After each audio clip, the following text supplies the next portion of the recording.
welcome to this week's edition of World Crisis Radio. This is Webster Tarpley speaking to you from Washington, D.C. Now, we are in a race against time. The reactionary Republicans are seeking to team up with Obama, the Wall Street Democrat, with all of his treachery, and they're attempting a dirty deal at the expense of our economic rights. They want to attack the New Deal and Great Society entitlements in the name of deficit reduction. The austerity ghouls are attempting to make a comeback. Now, at the same time, and this is the hopeful side of the news, we've got a tremendous increase in interest and support for the Wall Street sales tax. This has been one of the best weeks for the Wall Street sales tax in a good long time. But the problem is that the austerity ghouls are moving very fast. And Obama, in particular, has broken out of his White House cocoon, and he's now attempting a charm offensive in order to get this sellout going. Let's just look at the situation right now. This past Wednesday, we had Obama in a shift. Previously, for the last several weeks since the State of the Union, Obama had been doing his campaign routine, right? His staged events outside of Washington with a backdrop of human props who applauded his very vapid lines. Now he is heavily engaged meeting with reactionary Republicans. One turning point in particular was the dinner on Wednesday night with the 12 tyrants. And let's see if we can get you the 12 tyrants. He called Lindsey Graham, the liberal reactionary Republican. He's on the wrong side of every issue. He went around Boehner and Cantor and the rest of that gang, and he went to the Senate, and he found the following. With the help of McCain and Lindsey Graham, he got, let's see, McCain of Arizona, Coburn, Coburn looks like he's in a midlife crisis, growing a beard, of Oklahoma, Johans of Nebraska, I think, Hoeven or Hoeven of North Dakota. We've got, in particular, coming from the Three Amigos, right? We've got, of the Three Amigos, we've got Lindsey Graham and McCain. The new Amiga, who has taken the place of Lieberman in the Three Amigos, is this, some people say Miss Prim, some people say the blue stocking, Kelly Ayotte of New Hampshire, a New England reactionary. Ron Johnson, senator from the John Birch Society up there in Wisconsin. Toomey the Toomer, Patrick J. Toomey from the Club of Growths, Pennsylvania. Bob Corker, reactionary from Tennessee. Dan Coates, representative of that awful Indiana Republican machine that brought you Dan Quayle. Richard Burr of North Carolina. It's not known whether he's a direct lineal descendant of Aaron Burr, the arch traitor, but he may be. Saxby Chambliss of Georgia. Remember him, the scoundrel who drove Max Cleland out of office by saying he wasn't patriotic, even though he had two legs and an arm on the Vietnam battlefield, and Saxby had declined to do any of this stuff. So a complete hypocrite in his own warmonger terms. Those are your 12 tyrants. So that was the dinner at the Jefferson Hotel on Wednesday night. We're also told that Obama is now in speed dial mode. He has been making calls to Senator Bob Portman, a number cruncher, right, from Ohio. There used to be the OMB director from Mad Dog Bush the Younger. Susan Collins, liberal Republican of Maine. And first a phone call to House Budget Committee Chairman Paul Ryan, another John Birch Society entry, and then on Thursday, a lunch by Obama with Paul Ryan. And in these meetings, we are accurately informed by the Washington Post, Obama is offering the following taken out of your hide, your economic rights, your future, your survival on the table by Obama in all of his unspeakable treachery, attempting to appease these raving reactionaries and proto-fascists. A lot of them are from the Tea Party, as we've just heard, right? Certainly out of this, certainly Toomey, Johnson, and some others would count as being the Republican extremist Tea Party. Obama's offering an extra $500 billion in Medicare cuts. Now, this is actually a step in the wrong direction. You'll remember that in Obama's State of the Union, he said that he would be glad to come up with Medicare cuts that would meet the requirements of the despicable Simpson-Bowles cat food kill granny commission. That would be more like $400 billion. So now Obama has gone beyond Simpson-Bowles with $500 billion of cuts to Medicare, Medicaid, child health, other health, federal government health programs across the board. $500 billion over the next 10 years. Worse than Simpson-Bowles. See, he's back in that mode where he negotiates with himself, that he makes offers, and if they're not accepted, he makes an even worse offer from the point of view of the people. And he is holding fast to the chained CPI, the chained Consumer Price Index, which would, a la longue, would undermine, destroy, gut the Social Security benefit. So this is the treacherous Obama. This is the Wall Street puppet. This is dissembling, deception, deceit, trickery, and so forth, which we came to know in the first term. And he's now drifted back into that mode, which, of course, is his default position. His most congenial method of operations is deception and treachery. The House Progressive Caucus, as of February 15th, passed a resolution telling Obama that there should be no cuts. There must be no cuts in Medicare, Medicaid, and Social Security. But these people are feckless. They will not fight Obama's pretty face, Obama's personal magnetism, Obama's magic smile. This is too much for these wretched weaklings in the House Progressive Caucus. They've got to grow some backbone before they can stand up to Obama. So don't hold your breath for anything coming from that point of view. Notice also Obama has called off his campaign events.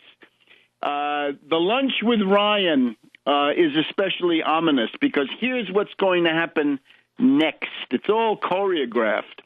We're going to get Ryan coming out next week with his Republican reactionary budget, but this time toning down some of his tax cuts for the rich, keeping a lot of his genocidal budget cuts, his killer cuts, perhaps packaging them in a somewhat more conciliatory format.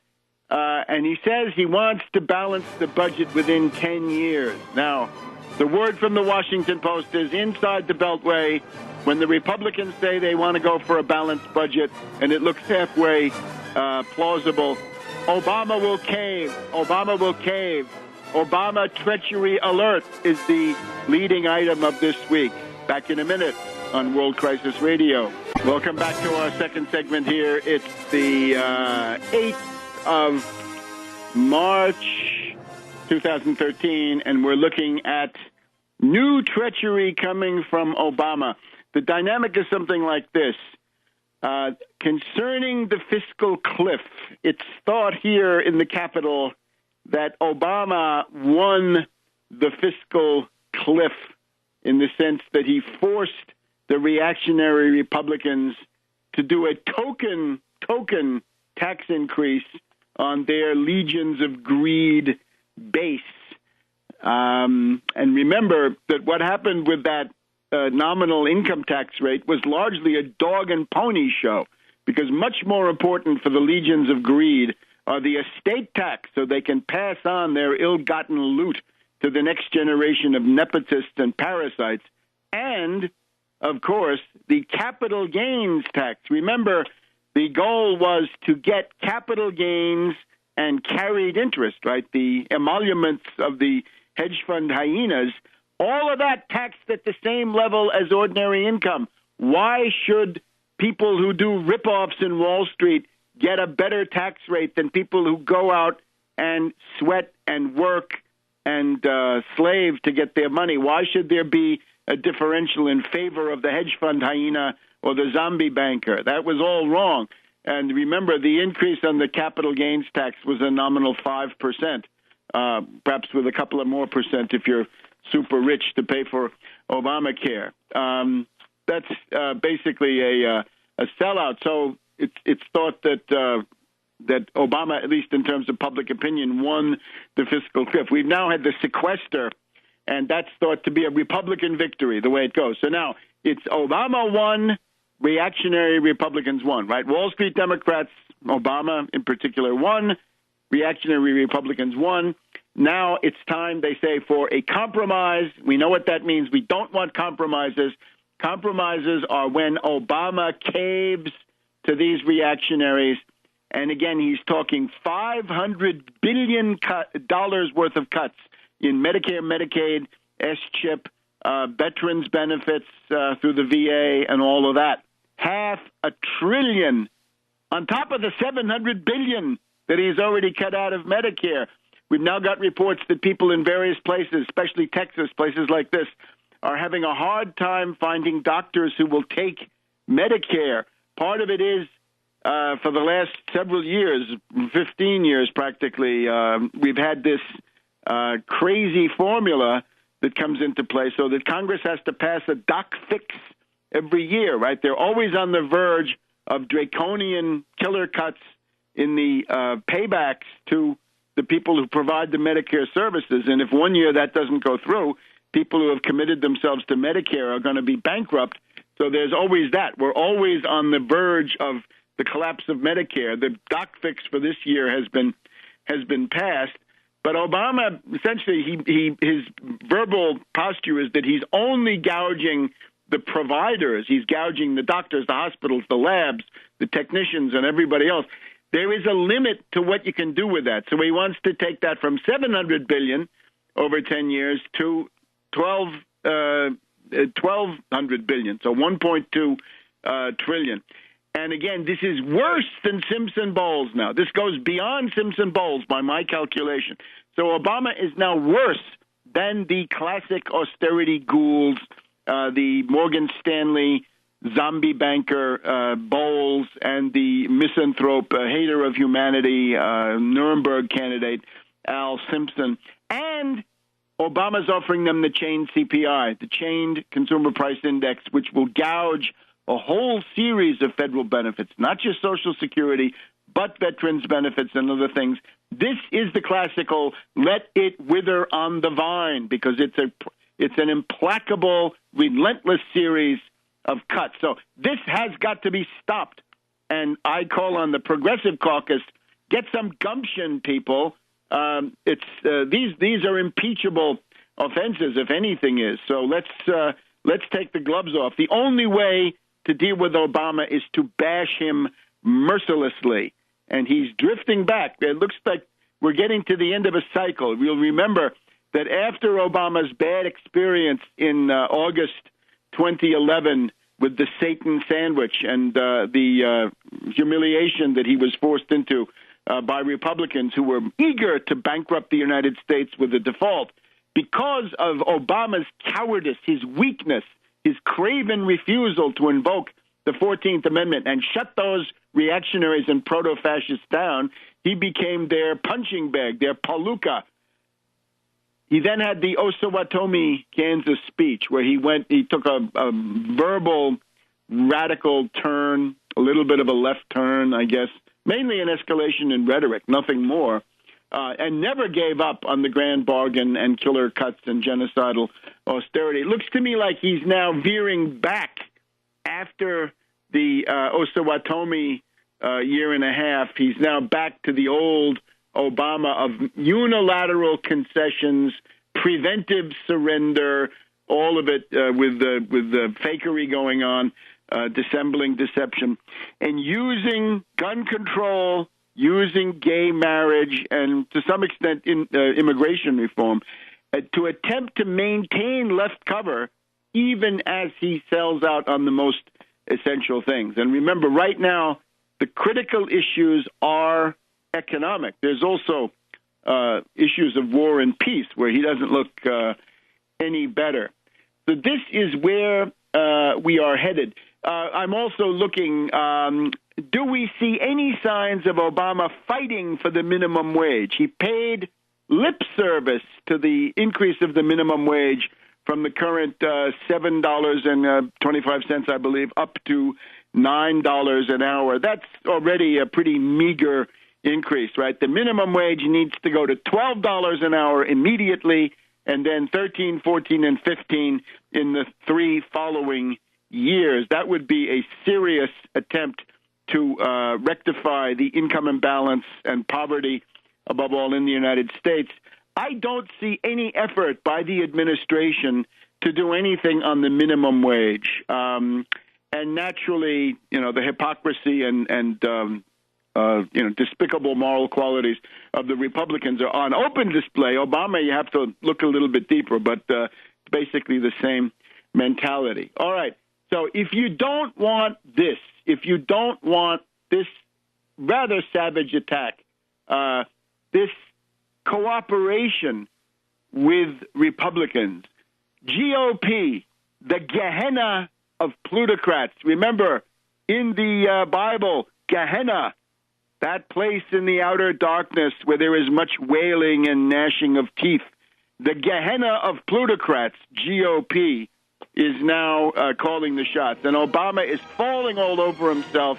He is apparently paying the bill for these plutocrats at the Jefferson Hotel, right? Obama claims he paid for the dinner for these disgusting reactionaries, right? So that doesn't look good. The only alternative, the Wall Street sales tax, and we'll get to that in just a minute. Welcome back to World Crisis Radio. Keep up with everything at Tarpley.net, and Webster G. Tarpley Twitter feed. We're going into the Papal Conclave next Tuesday, March 12th. Let's see if we get the new Pope on the Ides of March, and let's see what that looks like. It may not be good. Keep up with all of that minute by minute, hour by hour at Tarpley.net. Always new television appearances, new postings, Russia Today, Press TV, others, radio appearances, and at least one major article every week up there at Tarpley.net. Now, let's look at the other side of it. Obama's coming after you. The reactionary Republicans are coming after you, and they both agree they want to strip you of your economic rights, your New Deal reforms, century of labor struggles and so forth went into that. So now that's supposed to go out the window for the sake of Barkey's legacy. So it's all about him, right? The narcissist in chief at 1600 Pennsylvania Avenue. So time to get tough. Now, let's look at the Wall Street sales tax. The principal event of the past 10 days is the resubmission of Harkin DeFazio in terms of actual legislation for a financial transaction tax. Now, let me preface this. It's too small. The name is wrong, but here is something moving. Let's get on this moving train, and we can rebuild it as we go. So we had a press conference with Senator Tom Harkin of Iowa. He will be retiring, but for the moment he's there. Maybe that gives him greater freedom. Sheldon Whitehouse, the blue blood from Rhode Island, Representative Peter DeFazio from Oregon. And This is now to resubmit for the new Congress that has just come in at the beginning of the year, this Wall Street trading tax, Wall Street transaction tax. It is a tax of 0.3%, 3 basis points on most stock trades by financial institutions. Bernie Sanders is also a co-sponsor of the legislation. So this is the long-awaited Bernie Sanders, and there are 19 members of the House. We'll get you that list, but there need to be more. So you got a congressman, you got 2 senators, get on them. They've got to come on board. Now, this tax, the 0.3%, is going to yield, according to their figures, $35.2 billion in revenue over the next 10 years. Now, their 3 basis points is 1/33 of what is needed.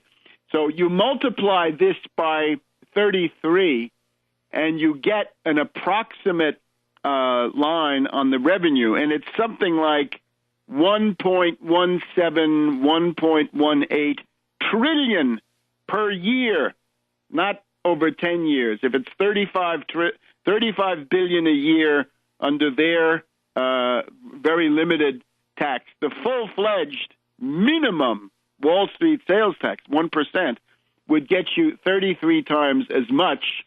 So that would get you up to almost 1.2 trillion. And remember, half of that should go to the states. So this goes very, very far towards stabilizing the federal deficits and budget without the need for killer austerity. Now, the question is, DeFazio is the most forthcoming on this. He points out that Obama in 2009 was interested in a financial transaction tax. And indeed, I can add to this, Peter Orszag, unlikely as this may sound, right, a budget hawk, but somebody who wants revenue, right? So, and the obvious revenue, there's this huge stream of money, the biggest stream of money in the universe that we know of, which is not taxed. So put a tax on it. So that was Orszag, and we know this famous exchange between Orszag and Larry Summers, where Orszag says, let's have a financial transaction tax, and Summers, a hysterical geek act, how dare you, it's sacrilege, it's heresy, never in a million years, Wall Street does not pay, blah, blah, blah. So Larry Summers and Tiny Tim Geithner, the tax cheat, were absolutely opposed to the Wall Street, or in this case, the financial transaction tax, and never leaned on Obama to get this. Now, this is according to Susskind, right? Confidence men.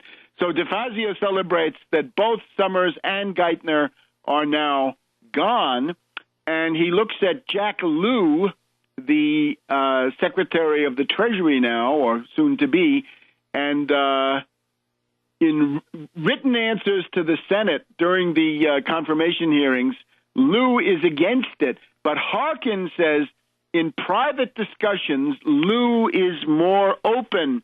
I can't put words in his mouth, but he didn't say no. It wasn't like talking to Geithner where Geithner would be no, no, no.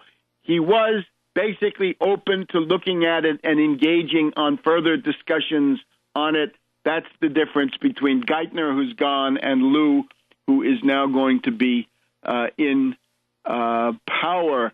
The tax, of course, was there from 1917 to 1966. DeFazio points out it was doubled during the Great Depression. Now, let's just look at the momentum around this. So we've now got Harkin, White House, Bernie Sanders, DeFazio, and almost 20 members of the House of Representatives. This story is written up, what I'm just telling you, is from The Nation, article by George Zornick, February 28th. We've also then got Katrina vanden Heuvel, the editrix of The Nation, and her call to pass this version of the of Wall Street sales tax appears in The Nation, her magazine, and in the Washington Post. I think it's the Washington Post online. I don't see it in the print edition of the Washington Post, but it is there. So that's Katrina vanden Heuvel. Now, there is a motion. We got a bandwagon, and this is what I think people should build on. We know that in the past couple of weeks, the Center for Effective Government has come out by name for a Wall Street sales tax, although the content is more like this lowball version, right? The 1 to 3 basis points tax. And at the same time, Dean Baker, fairly well known in the think tank circuit here in Washington, the Center for Economics and Policy, Dean Baker is for the Wall Street sales tax by name. We know Keith Ellison, the leading light of the Progressive Caucus, is for it. Now let's just look at some others who are for it. We have got, let's go with Sheila Bair. Sheila Bair, writing in Fortune magazine, no less. This is Sheila Bair, who was the head of the Federal Deposit Insurance Corporation. We have criticized her for going along with the too big to fail policy, right, when it would have been up to her to shut down many of these banks.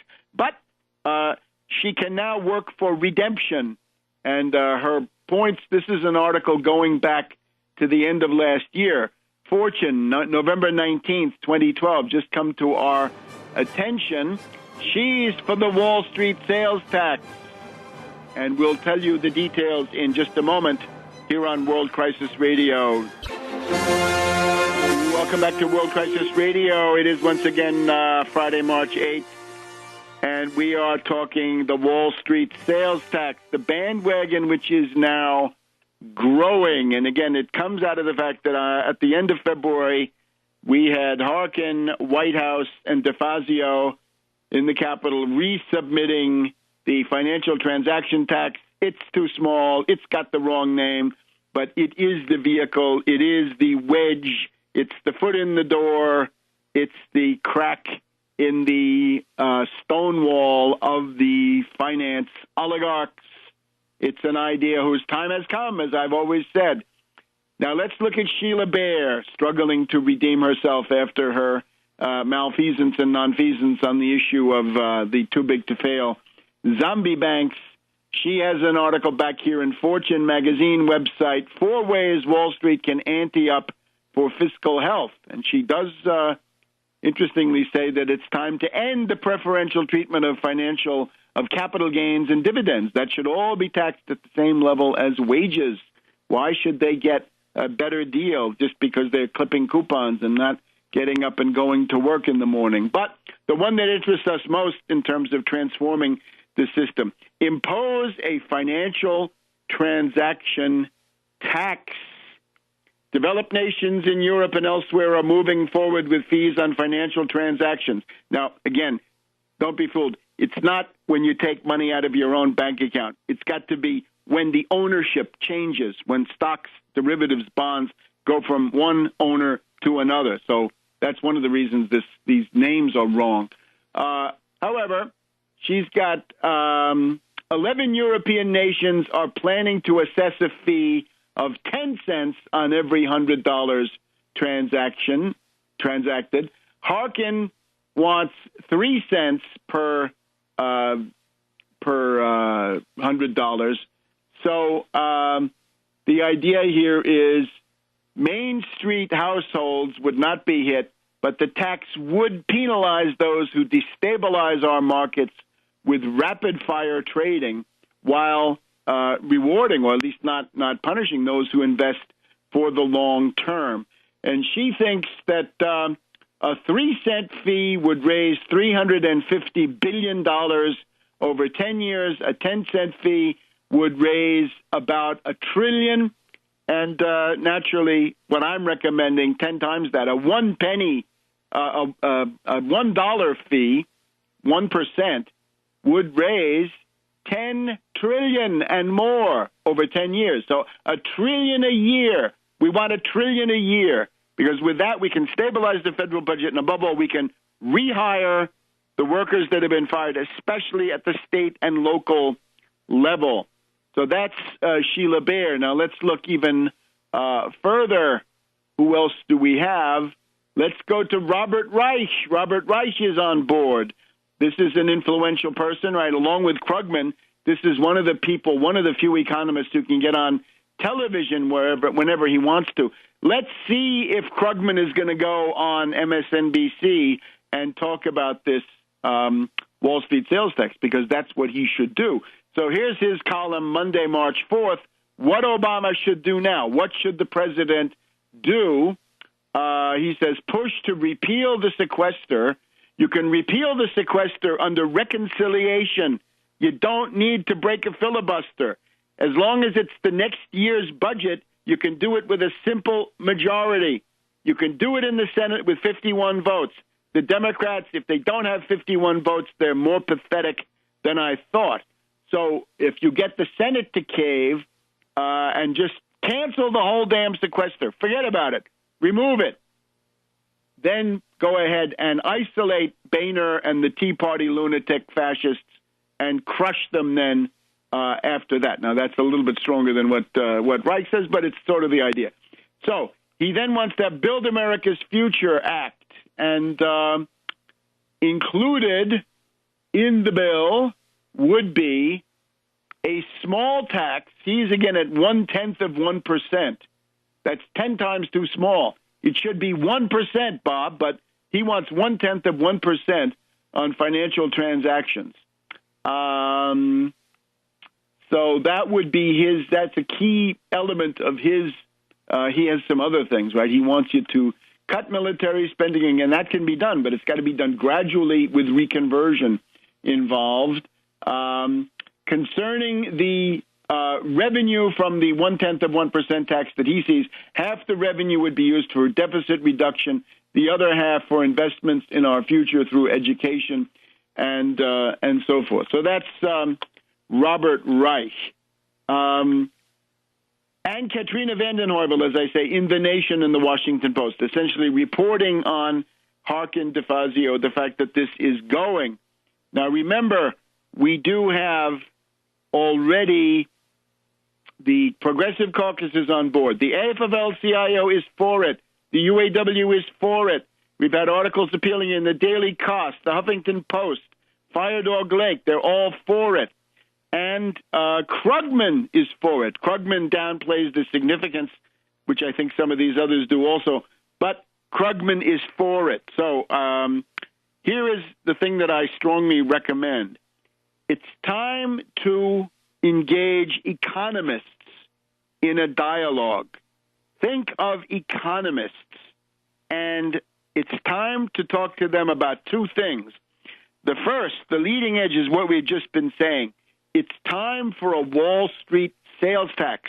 Now, the name is important. Don't call it a financial transaction tax, or John Q. Public is going to think, John and Jane Q. Public, are going to think that it means that they get nicked when they take money out of their own bank account at the ATM. No, that is not the idea. It's not a transaction tax. It is a sales tax. There has to be a sale, a change of ownership. Don't call it the Robin Hood tax. Limbaugh and Hannity will go wild, robbing from the rich to give to the poor. This means anybody with any property of any kind, wretched as it may be, will be arrayed against you. Don't call it a trading tax. Don't call it any of those things. Call it what it is, a Wall Street sales tax. And the other side of it is make it 1%. We need serious revenue. Wall Street has destroyed the economy. Make them pay. There's a great little cartoon. It shows the classical top hat capitalist from the Monopoly game on an anvil. He's going to get smashed by a kind of a socialist realism worker with a big, huge mallet. Make them pay 1%. Make them feel it. There's already the 0.006 tax, which supports the Securities and Exchange Commission. This is no good. And also, remember, there is this Euro-Tobin. This is going in the world. Germany, France, Italy, Spain, Austria, Belgium, Estonia, Greece, Portugal, Slovenia, Slovakia are all going with it. And it has global reach in this sense. The stocks of any corporation or the bonds that originate in Europe are subject to the tax. In other words, if you trade Deutsche Bank stocks in New York, you got to pay the European Tobin tax, the Euro Tobin. And similarly, if Paribas or Unicredito, if they do stock trades in Hong Kong, they've got to pay it. So it is a tax with a global reach. So down with the old arguments that if you do it in the United States, the transactions will flee to the rest of the world. No, they won't, because much of the rest of the world is now going in the direction of this tax. Now, this is most emphatically, we're saying no to austerity, no to cuts. I got an email from people saying, "Oh, we want to be able to run a deficit." Yeah, don't worry, you'll have a deficit. Don't worry about that. But remember, the fraud of Keynesianism is to say that the only way you get new liquidity to stimulate the economy is through a deficit, right? A federal budget deficit. In other words, they're looking at monetary stimulus through the central bank, and they're looking at fiscal stimulus through a government deficit. They have nothing to say about what the Fed should do. And above all, they have no plan for a credit stimulus. So that's what we're pushing here. Back in a minute on World Crisis Radio. Welcome back to World Crisis Radio. It is the March 8th edition once again, and we're here in Washington, D.C. The sequestered of Altoona have come back as the sequestered of America, and it is damaging, right? The reactionary Republican line is to mock and ridicule any specific manifestation of these almost $100 billion in cuts, to mock that. Well, here in Washington, a couple of obvious things, right? The Washington Metro estimates, the subway, the Metro here in Washington, which is always strapped for cash and which is always on the verge of breakdown because of the Republican Congresses from 1995 until 2006 refused to put any money into it. And after that, we had the Depression come along. The Washington Metro is going to fall short $10 million of revenue just because of the federal workers that are going to be furloughed that won't be going to their jobs. And they're going to lose $12 million out of their capital investment program. Now, let's also look. Center on Budget and Policy Priorities says there are 750,000 women and children who would qualify for WIC, Women, Infants, Children. That is nutrition, right? High-protein meals for expectant mothers, infants, and nursing mothers. WIC. 775,000 women and children will be turned away in the first year. So you get the idea. And we'll be highlighting real horrors, real suffering as a result of this Republican lunacy, right, which we oppose. So, again, brace yourselves this week. Ryan is going to come out with his Balance the Budget in 10 Years. It's a piece of insanity. He will be attacking the entitlements, but, of course, Obama, the weakling and traitor, will not resist this. Remember, Obama is committed to the Simpson-Bowles goal of $4 trillion of killer cuts, or austerity cuts, of which he claims that $2.2 trillion is already done. So we have this unbelievable Orwellian situation. O'Reilly attacks Combs and says Obama has not cut anything. Combs says, oh, yes, he has. Yes, he has. And then all the Democrats, Ed Schultz and the whole MSNBC crew, line up to say, oh, no, we are good austerity ghouls, right? Obama is one of the best austerity ghouls. He's cut all this stuff. So I urge you, look for public appearances by people like Krugman, Stieglitz, Robert Reich, Wolf, Galbraith, Christine Romer, people, Laura D'Andrea Tyson, any of these economists with some kind of a public or political dimension. Confront them on two things: the Wall Street sales tax, and why limit the stimulus to fiscal stimulus through a deficit, monetary stimulus. The monetary stimulus from Helicopter Ben looks great, right? The stock market goes up, up, up, but it has extremely small effect on the job situation.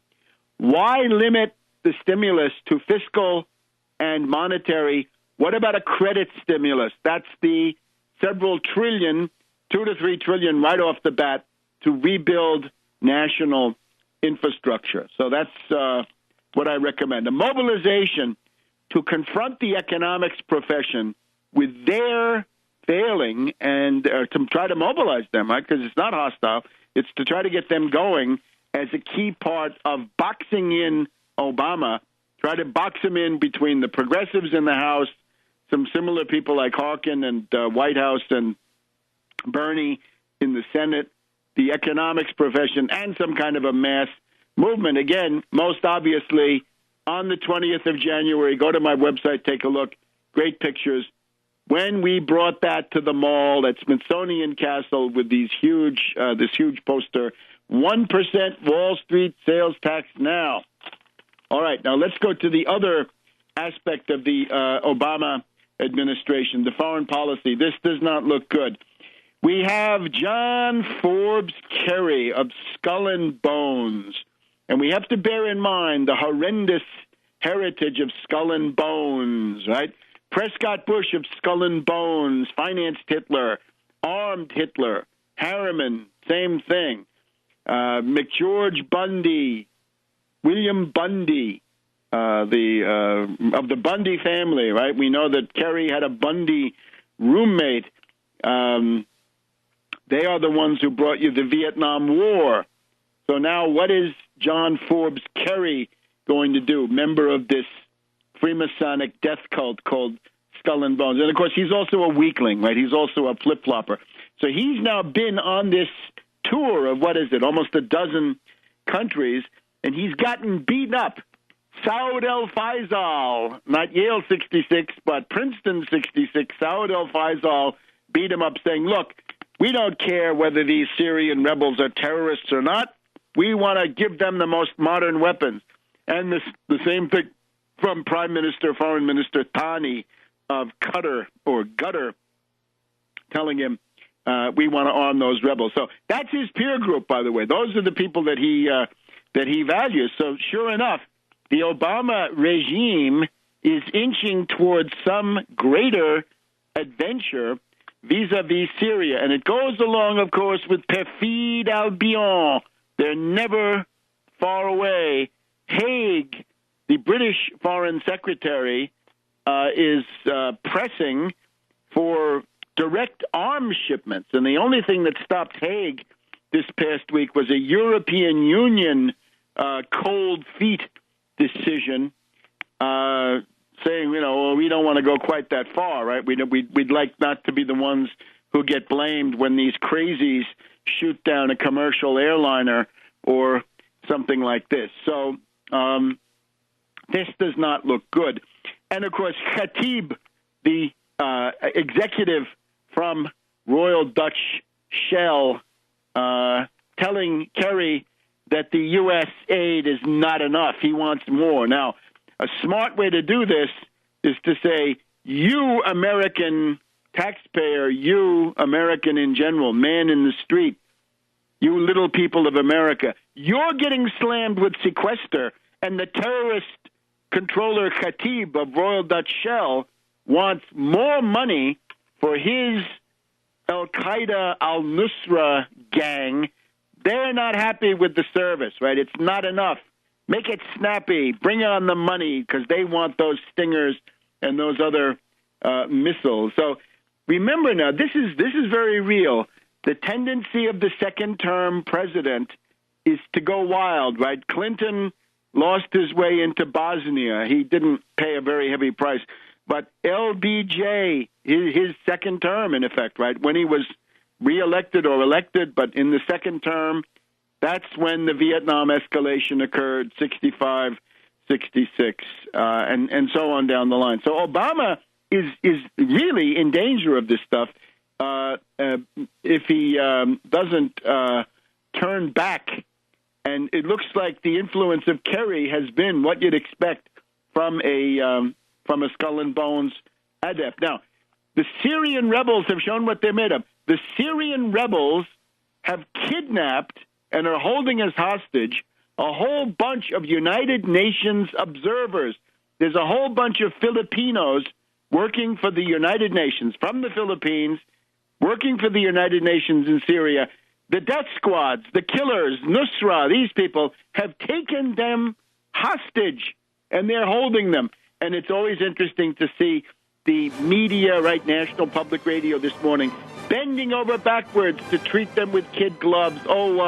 It's probably some local commander who's gone off the reservation and he doesn't know what he's doing, and so forth.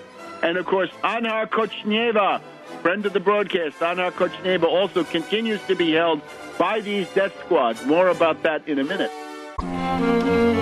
Welcome back to World Crisis Radio. It's the 8th of March, and we're looking at Kerry's trip around Europe and the Middle East in particular, and it is a disaster.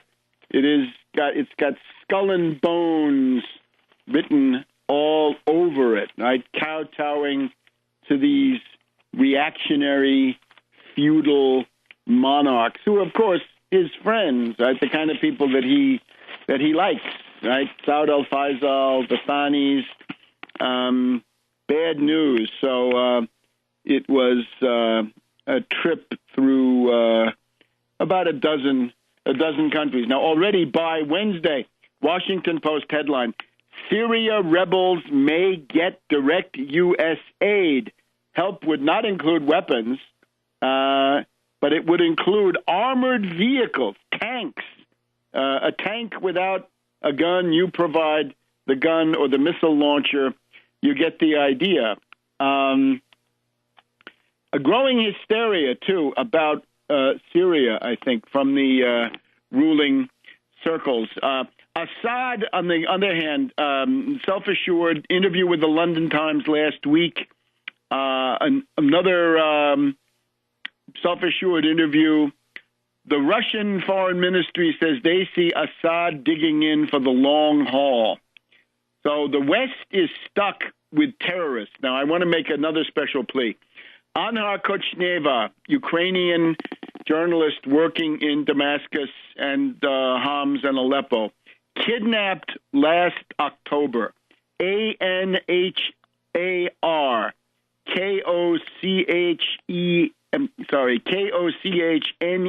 Kochneva, Anhar Kochneva, kidnapped by the death squads, being held by them.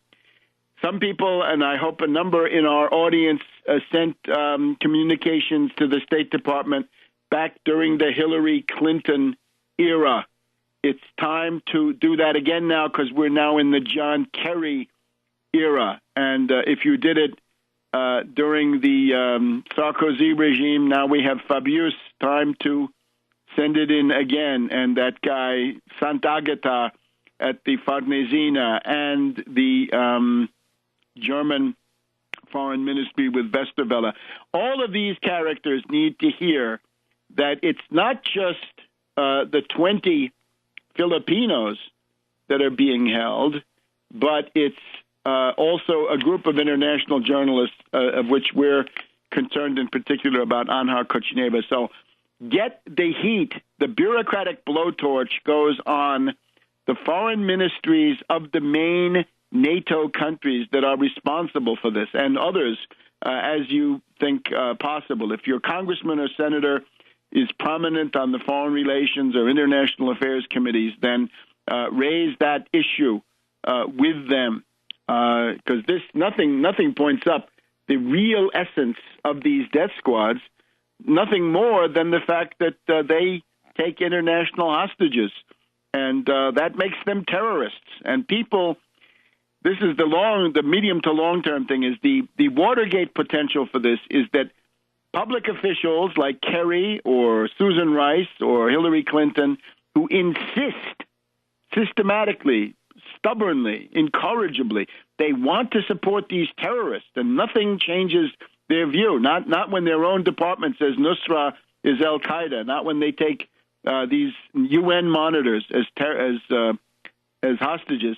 They're setting themselves up for prosecution later on, because that's exactly giving aid and comfort, material assistance, I think they call it, to terrorists. And that will interrupt many a march towards the White House that might now seem to be impossible to hold back. It can happen. Vitaly Churkin, the Russian representative at the UN, says somebody wants this crisis to explode and escalate. And it seems to me you have to figure that's Mr. Skull and Bones. That's the new guy at the State Department. Now, let's turn back to U.S. domestic, at least for a little while. We're looking at Michigan, and we are now facing the imminent deployment of a little Hitler. And I urge people, let's call it that, right? This is Governor Snyder of Michigan and his emergency manager law. Emergency manager is far too nice. This is a little Hitler law. This is to put the city of Detroit under the gun, under the absolute diktat of a little fascist dictator, a little Hitler. Let's call it what it is. And we can see that the left liberals have a hard time opposing this, because the left liberals, especially now in the age of Obama, they now say, well, of course, the city of Detroit, they've really got to crack down on those unions. Those unions are really sucking the lifeblood out of the city, and isn't it time to renegotiate those contracts and so forth? So this is not just the sort of National Public Radio right-thinking center gawk or center-left oligarch view, but it's even the people at, some of them at least at MSNBC, who are now saying, well, maybe this is the only way to go. And the answer is no. So we are here to fight this, right? So we're fighting Snyder, and we're fighting the emergency manager law, and it is not the case that Detroit needs to be put under the dictatorship of one of Snyder's cronies, right? And you know how it works, that they come in and they kick out the mayor, they kick out the city council. The city council of Detroit has just voted to say no, no to the emergency manager. But it's coming. It's probably going to be next week. So we got to be ready for this. And when it happens, it's time to go on Twitter and denounce this. This is the little Hitler law. That's what it amounts to. And this is a fascist coup, step by step, piece by piece. It's a creeping coup. And, of course, the top creep is Snyder.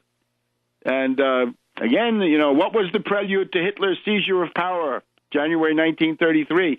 It's the seizure of power by von Papen and company in Prussia, kicking out the social democratic government that had been minority government, caretaker government that had been ruling in Prussia, and putting in in this case, an intendant, right, a bankruptcy administrator. So time to mobilize about that. We'll be back in a minute on World Crisis Radio. Come back to World Crisis Radio. So will there be a little Hitler running Detroit, Michigan? What a tragedy. What a What a shame for the United States. This is a worldwide story. And, of course, we'll have Reverend Pinckney from Benton Harbor and other people that are involved in this struggle as the weeks go by. The timetable seems to be that Detroit had until March 11th to request a hearing from His Majesty Snyder to plead its case about why it doesn't need an emergency manager. That is what the Detroit City Council has already voted. If a hearing is requested, it will take place on March 12th. If it is not requested, if there's no hearing, the governor can be expected to appoint an austerity manager soon after, and a final decision on who that will be has not been made. Maybe they'll get Martin Bormann. He might be available for that job. You get the idea. So that essentially then puts the city of Detroit under an austerity dictatorship. No mayor, no city council, no Republican form of government. The 14th Amendment comes into play, right? If you're depriving people of life, liberty, property without due process of law. And remember, all of this is under the emergency manager law, which was voted down, right? Public Act 4 was struck down by Michigan voters last November as a ballot proposal, and then Snyder turned around and passed a new one, Public Act 436. This, by the way, this is why you need the voting rights oversight, because if you allow racist states, in this case a fascist state, to come up with these things, you can strike them down either through the courts or through referenda, and they come up with new ones. The only way to prevent this would be a nationwide law saying you can't have an emergency manager law unless you get it approved by the Department of Justice in advance, and then do everything possible to make it impossible for them to get that approved. So that we're going to be sticking with that story. Now, on the internal front, we are told that the Republicans are going to have a hard time winning the Senate. The Republicans need 6 seats. There are 5 toss-ups. I don't know whether this includes Levin of Michigan, who says he's quitting now. Only one of them seems to be in play. That would be West Virginia. Now, our new department, when evil fights evil, the good may benefit. Little Rand Paul, the nepotist demagogue, is out there filibustering. And as I say, when evil fights evil, good may result. But that is not a reason to join evil. It's another reason to assert the good as against the evil versus evil that's going on. So Little Rand had his filibuster joined by Cruz, joined by some others. They're using the obvious, it's a real abuse, right, that Obama might want to kill somebody inside the country using a drone in the continental United States against some kind of citizen or other person. And Holder has now said, finally, without so much double talk, no, the president does not have this right. The term for Little Rand that might be applicable is stealth kook, not a kook on the dimensions of the father Ron Paul, but a disguised kook, a stealth kook. McCain says Paul and Cruz are wacko birds. Well, whenever we see reactionaries fighting reactionaries, right, it's not just Little Rand fighting Obama and Holder, but McCain fighting Paul and Cruz. Wonderful, bring it on. Evil fights evil, and the good may benefit. The reactionaries are split. The neocons, in particular, are freaking about the fact of this filibuster that Ron Wyden of Oregon joined in, and so forth. And one of the things that is beneficial, there's an anti-CIA mood on Capitol Hill. Now, don't expect certain Brand X websites to tell you about an anti-CIA mood going on, right? Don't expect LaRouche PAC or something like this to tell you about an anti-CIA mood. You'll never hear about it there. But there is, right? And there will be some effort to rein in some of the worst excesses. All right. Now let's switch abroad. The papal conclave begins on the 12th of March. You know the general guideline here. No Anglophone pope. Nobody from an English-speaking country. Nobody from U.S., Canada, including French Canada, I'm afraid, because they haven't been able to maintain themselves. Nobody from U.S., from Canada, from Britain, from any English-speaking country in Africa. Nobody from Nigeria, from Ghana, from South Africa, from Australia, from New Zealand. No. No echelon pope. And again, we don't want President O'Malley in 2016 getting congratulations from Pope O'Malley. So the main point is the Pope and the empire must remain separate. This is the main teaching of Dante in the Divine Comedy, in De Monarchia, and elsewhere. This is golden, timeless wisdom. And we're told that what's going on behind the scenes is something like this. The Italians of the Curia are interested in getting the Pope elected fast. They have candidates set up. They would like the conclave to begin immediately. The principal opposition is said to come from the U.S. delegation. 10 to 12 U.S. cardinals or cardinals from North America thought to be in the U.S. or Anglo-American orbit. And there is now intelligence warfare going on in the background.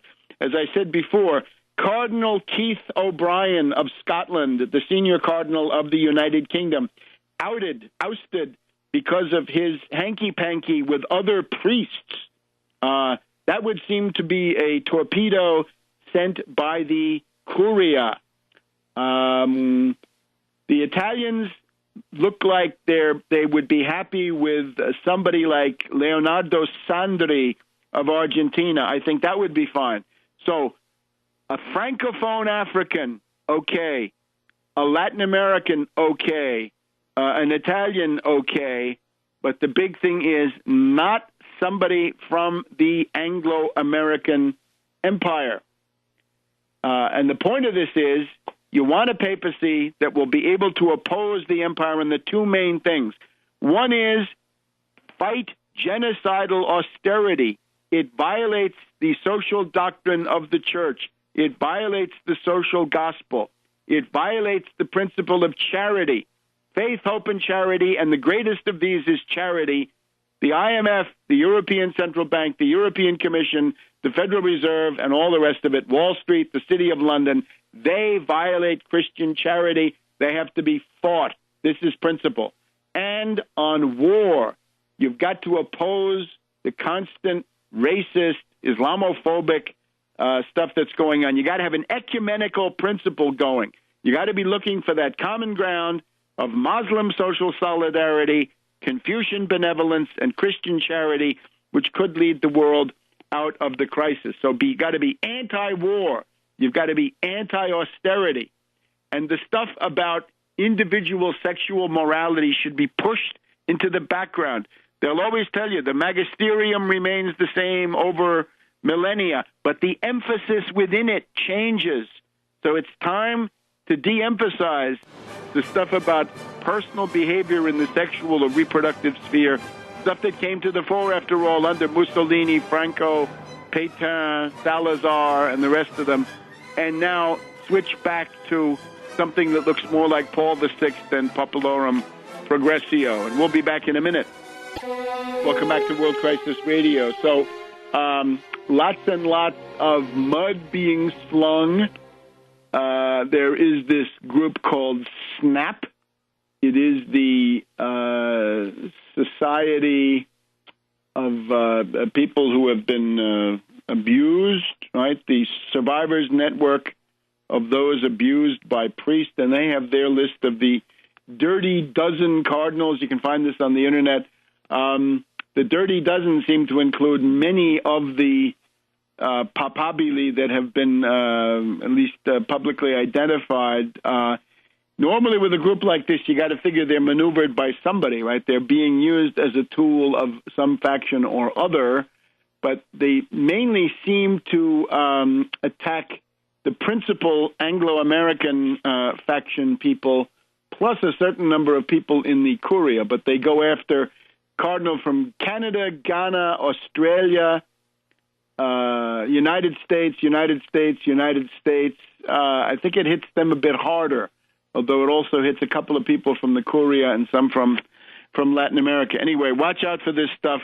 There are also all kinds of leaks coming out in the Italian press, which, well, if you want to follow those, tune in to Tarpley.net and especially Webster G. Tarpley Twitter. So let's now go on to Italy. The news, Goldman Sachs endorses Beppe Grillo. This is amazing.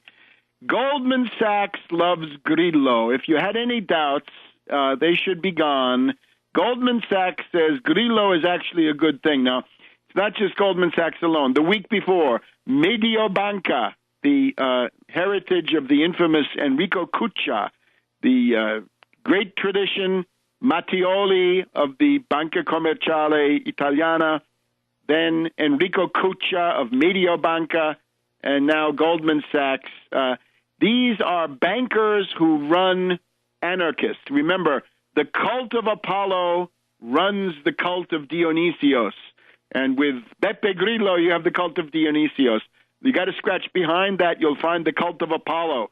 Cult of Apollo means Bilderberg, Aspen, Harvard, and the American Chamber of Commerce in Italy with all those multinationals. The cult of Apollo runs the cult of Dionysios.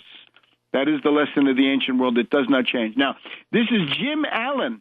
This is the guy who invented the term the pigs. Portugal, Italy, Ireland, Greece, and Spain. And what Jim Allen is doing is he says, I love Grillo, welcome Grillo, we think he's great. At the same time, he's dumping Italian treasury bonds, and he's gearing up to short those bonds and even more to attack them with credit default swaps. And now we see the whole operation. Fitch has just come in and degraded Italy to BBB+. So Italy bonds are headed for junk status thanks to Fitch and thanks to Beppe Grillo. He made it possible. Also, Mario Draghi of the European Central Bank, right, the unspeakable one, his commitment not to support, indeed to attack Italian government bonds was key in that monstrous coup d'etat of November 2011 that put Monti and his austerity technocrats into power for 15 months of absolute economic destruction. The love affair between Grillo and the Anglo-American news media continues. Time magazine, big interview with Grillo. And in the course of this, Grillo said, if we, the five-star movement of Grillo, if we should fail, there will be violence in the streets. In other words, Grillo's threat of blackmail is, if you don't support me and give me what I want, then there's going to be violence in the streets. Not, of course, that Grillo would do it, but that's just the way it is. Now, I would urge you, go back and compare the worldwide pattern of media slanders against Alexis Tsipras and Syriza in the summer of last year with the honeymoon that Grillo is getting from Time magazine, from Huffington Post. We also noticed that LaRouche is flirting with Grillo. It's very interesting because LaRouche's website in Italy has long referred to the Grillo, the Grillini as zombies, and the decrescita, the atrophy or degrowth. But that's being overridden in the interests of the CIA commitment to Grillo. So disinformation from that source once again. There was in the past week in Italy the suicide of a top official of Monte dei Paschi di Siena, right, that bank from the 1470s, which is now blown up. It's thought that this suicide, plus some tapes or other material going around, is going to be very dangerous for the PD, the Social Democrats, the neo-communists, Bersani, and Berlusconi has been hit by another verdict from these highly politicized investigating judges. So the witch hunt against Berlusconi goes on.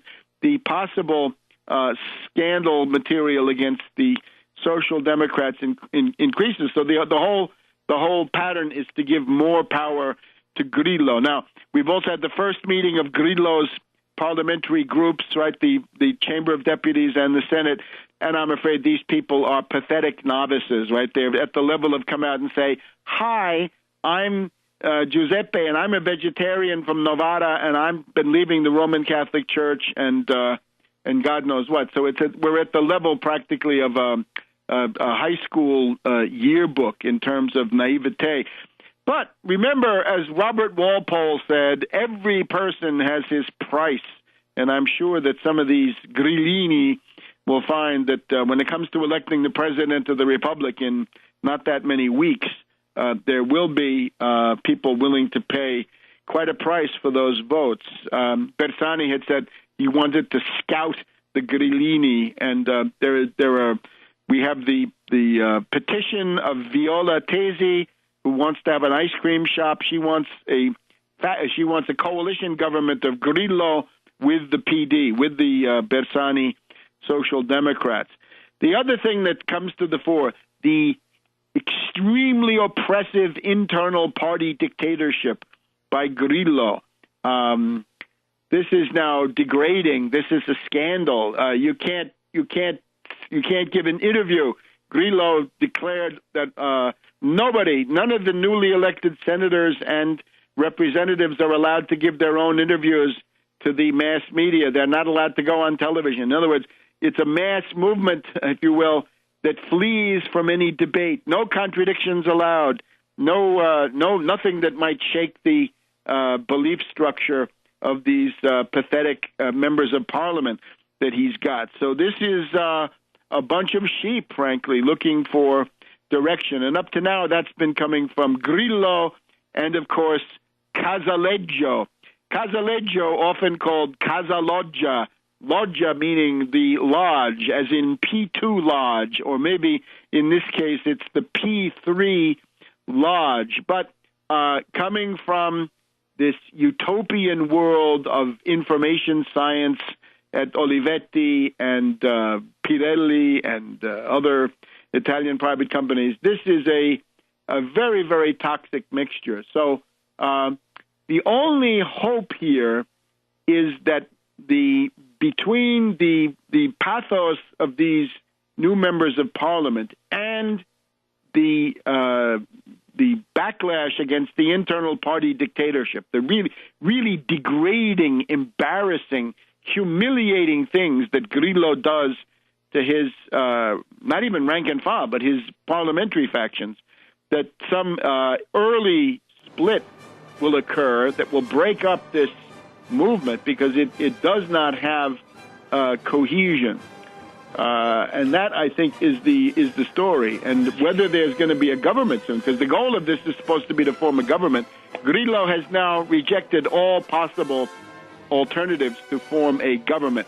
The alternative would be a single-party government of the PD, tolerated from people on the outside just to be a caretaker, and let Grillo fall apart. And we'll see you next week, maybe after the conclave and after Ryan delivers his new genocidal austerity budget. So we'll see you next week on World Crisis Radio. Keeping a lot of his genocidal budget cuts, his killer cuts, perhaps packaging them in a somewhat more conciliatory format, and he says he wants to balance the budget within 10 years. Now, the word from the Washington Post is inside the Beltway, when the Republicans say they want to go for a balanced budget and it looks halfway plausible, Obama will cave. Obama will cave. Obama Treachery Alert is the leading item of this week. Back in a minute on World Crisis Radio. Welcome back to our second segment here. It's the 8th of March 2013, and we're looking at new treachery coming from Obama. The dynamic is something like this. Concerning the fiscal cliff, it's thought here in the Capitol that Obama won the fiscal cliff in the sense that he forced the reactionary Republicans to do a token tax increase on their legions of greed base.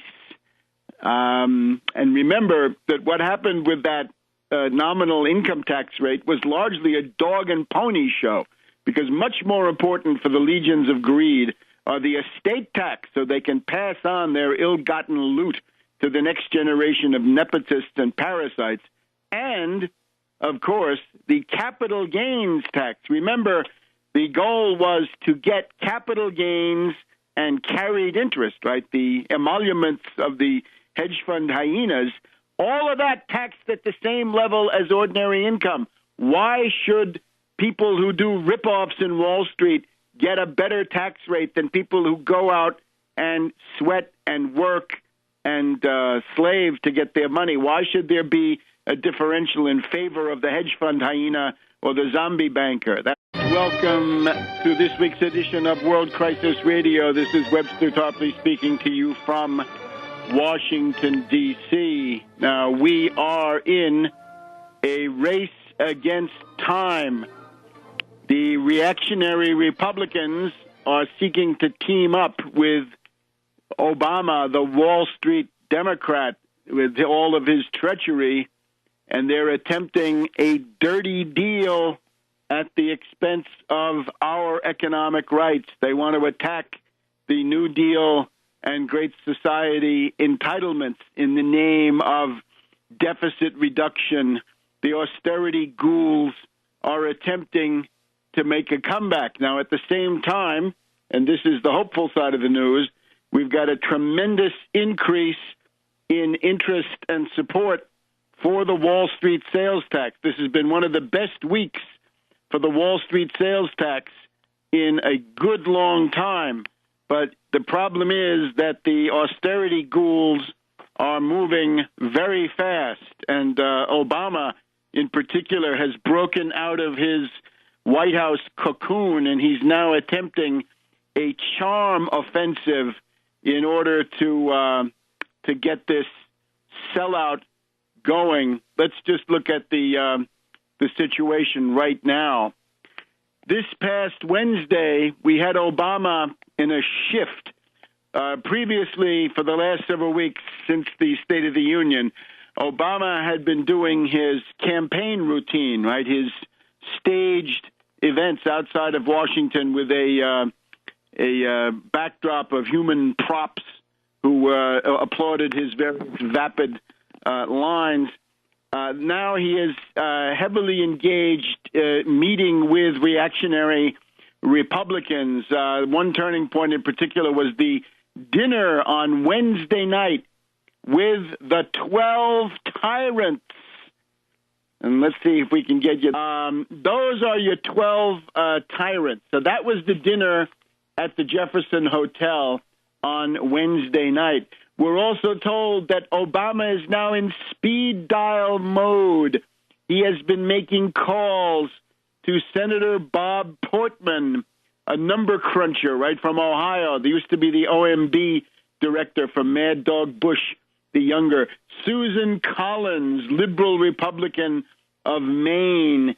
And first a phone call to House Budget Committee Chairman Paul Ryan, another John Birch Society entry. And then on Thursday, a lunch by Obama with Paul Ryan.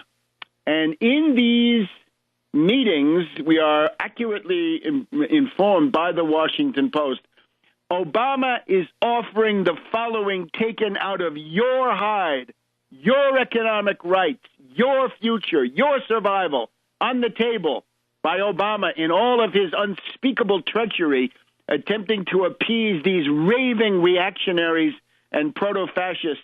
A lot of them are from the Tea Party, as we've just heard, right? Certainly out of this, certainly Toomey, Johnson, and some others would count as being the Republican extremist Tea Party.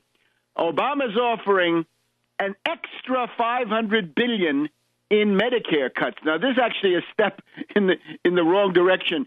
You'll remember that in Obama's State of the Union, he said that he would be glad to come up with Medicare cuts that would meet the requirements of the despicable Simpson-Bowles cat food kill granny commission. That would be more like $400 billion.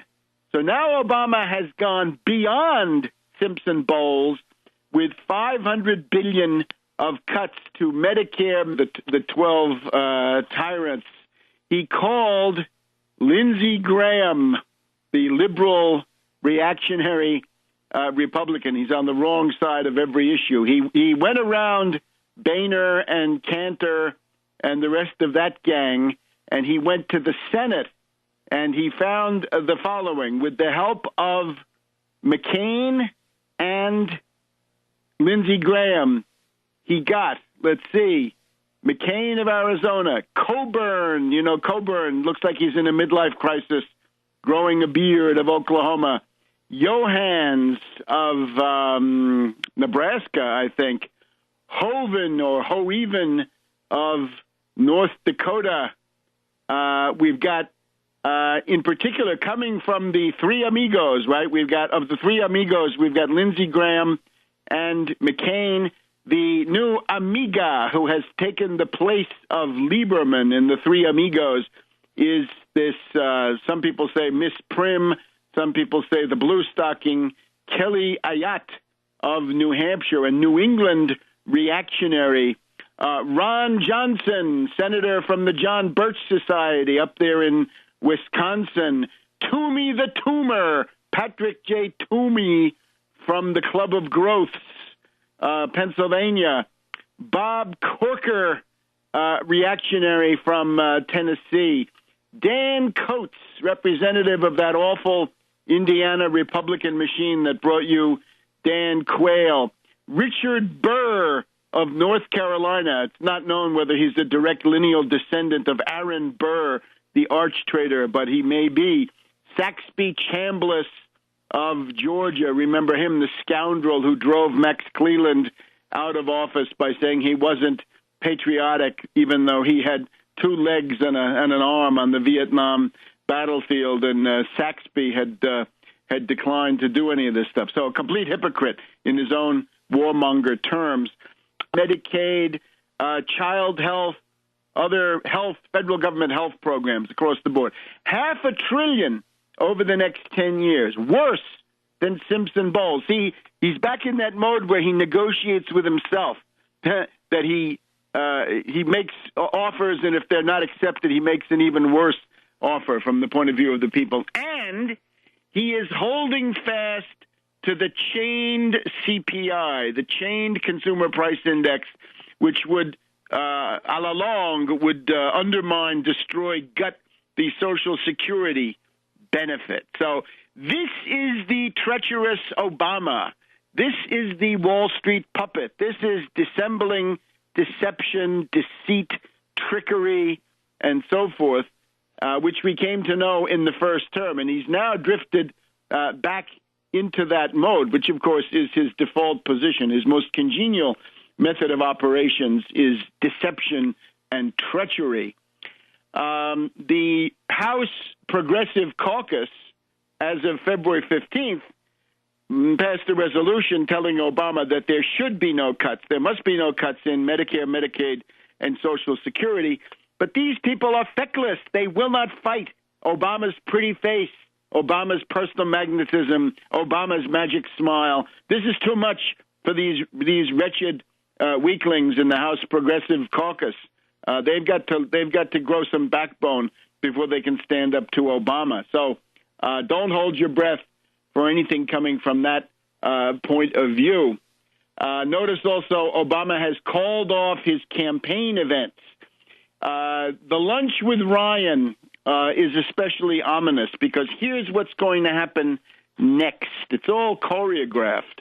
We're going to get Ryan coming out next week with his Republican reactionary budget, but this time toning down some of his tax cuts for the rich,